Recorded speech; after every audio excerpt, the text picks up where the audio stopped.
जय जय रघुवीर समर्थ। श्रीमद दासबोध दशक 13वा नामरूप समास चौथा प्रलयनिरूपण। श्रीराम समर्थ। पृथ्वीस होईल अंत, भूतांस मांडेल कल्पांत, ऐसा समाचार साध्यंत शास्त्रीय निरोपिला। पृथ्वीचा अंत होईल, सर्व भूते कल्पांताच्या वेळी नाश पावतील, असे शास्त्रांत सविस्तर वर्णन केले आहे। शतवरुष्य अनावृष्टी, पर्वत माती एसी पृष्ठी, भूमीची तरके, 100 वर्षे अनावृष्टी होईल। पाऊसच न पडल्याने ही सर्व सृष्टी जळून जाईल। पर्वत मावतील, अशा पृथ्वी तडकून मोठमोठ्या भेगा पडतील। 12 कळीय सूर्यमंडळा, किरणापासून निघती ज्वाळा, शतवरुष्य भूगोळा, दहन होये। सूर्य 12 कलांनी तापू लागेल, त्यामुळे त्याच्या किरणांतून ज्वाला निघून 100 वर्षे भूगोल जळत राहील। सिंधुरवर्ण वसुंधरा, ज्वाळा लागती फणीवरा, तो आहाळून सरारा। विश्वमी, पृथ्वी जळत असता शेंदरी रंगाच्या ज्वाळा उत्पन्न होऊन त्या शेषापर्यंत पोहोचतील, तेव्हा पोळल्याने कळवळून तो भयंकर विष ओकू लागेल। त्या विषाच्या ज्वाळा निघती, तेण्या पाताळ्य जळती, महापावके भस्म होती। पाताळ लोक, त्या विषापासून ज्वाळा निघून त्यामुळे पाताळ जळू लागेल, त्या महाग्ने सर्व पाताळलोक जळून भस्म होतील। तेथे महाभूत्य खवळती, प्रळयवात सुटती, प्रळयपावक वाढती चहूकडे, त्यामुळे पंचमहाभूते खवळतील आणि प्रलयकालाचा वारा वाहू लागून त्यामुळे चहूकडे प्रलयाग्नी पसरेल। तेथे 11 रुद्र खवळले, 12 सूर्य कडकडीले, पावकमात्र एकवटले, प्रळयकाळ्य। त्यावेळी 11 रुद्र खवळतील, 12 सूर्य कडाडतील, प्रलयकाळी सर्व अग्नी एकवटतील।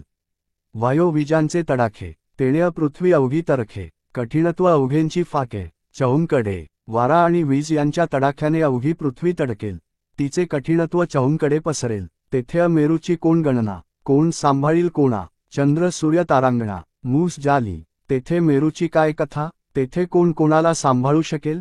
चंद्र सूर्य तारांगण सर्व वितळून एकवटतील, पृथ्वीने विरी सांडिली, अवघी धगधगायमान जाली, ब्रह्मांडभटी जळून गेली, एकसरा। सारी पृथ्वी काठिण्य सोडून धगधगायमान होऊन ब्रह्मांडभर झालेल्या वहनीच्या भट्टीत एकाच वेळी जळून जाईल।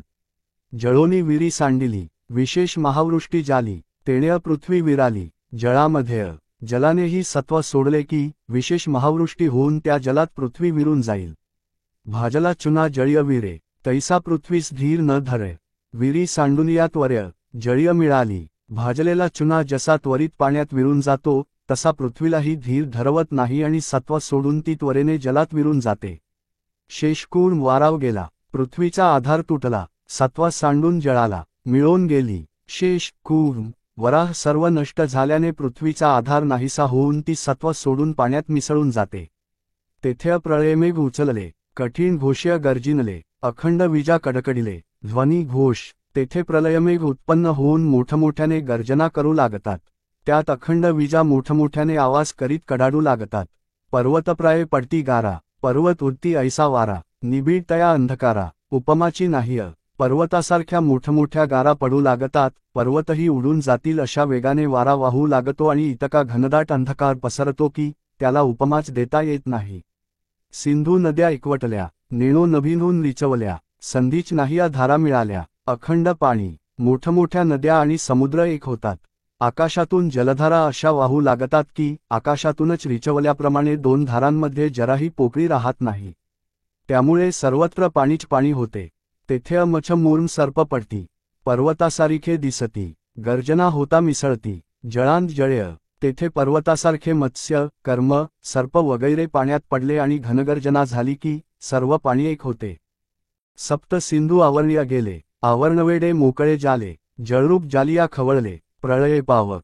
सप्तसमुद्र सर्व एक झाले, समुद्राने मर्यादा सोडली, जेव्हा सर्व जलरूप झाले तेव्हा प्रलयाग्नी खवळले। ब्रह्मांडा ऐसा ताप लोह, शोषी जळाचा समूह, तैसे जळास जाले पाहो, अपूर्व मोठे।